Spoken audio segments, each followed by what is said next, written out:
আজকে মূল আলোচ্য বিষয় হচ্ছে যে একটি ডেড ফোন প্র্যাকটিক্যালি কিভাবে ফল্ট ফাইন্ডিং করে সমাধান করতে হয় তার পুরো প্রসেস আজকে আমরা জানবো।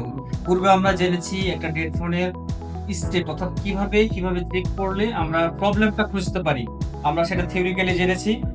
এখন আমরা জানবো প্র্যাকটিক্যালি। আমাদের কাছে একটি ডেড ফোন এসেছে, ওয়াটার ড্যামেজ, কাস্টমার নিয়ে এসেছে। এখন এই ফোনটা দিয়ে আমাদের আজকে কি করব, প্র্যাকটিক্যালি ক্লাস করব।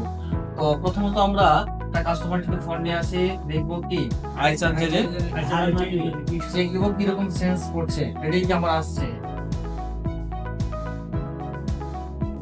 0.76 এরকম আসছে,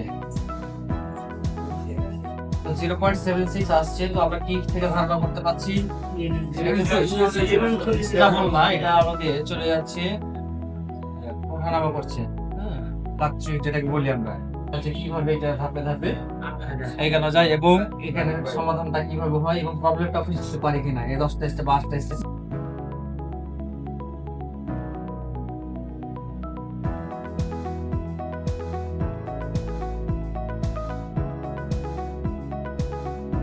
বললেন না তো এতক্ষণ আমরা ফল ফাইন্ডিং করে যে বিষয়টা বুঝলাম এখানে, যে এই পাওয়ার আইসির নিচে যে এই ক্যাপগুলো দেখতে পাচ্ছেন, এই ক্যাপটা হচ্ছে আমাদের কি মূলত শর্ট।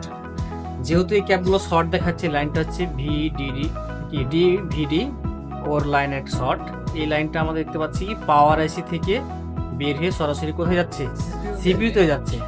আর এটা যেহেতু অন্য টেকনিশিয়ান মূলত কাজ করে রেখেছে, আমাদের কি পাওয়ার এসিতে কাজ করে রেখেছে, এই জন্য আমরা কি আমাদের মতো করে পাওয়ার এসিটা উঠিয়ে দেখবো যে আসলে কোন জায়গায় শর্ট।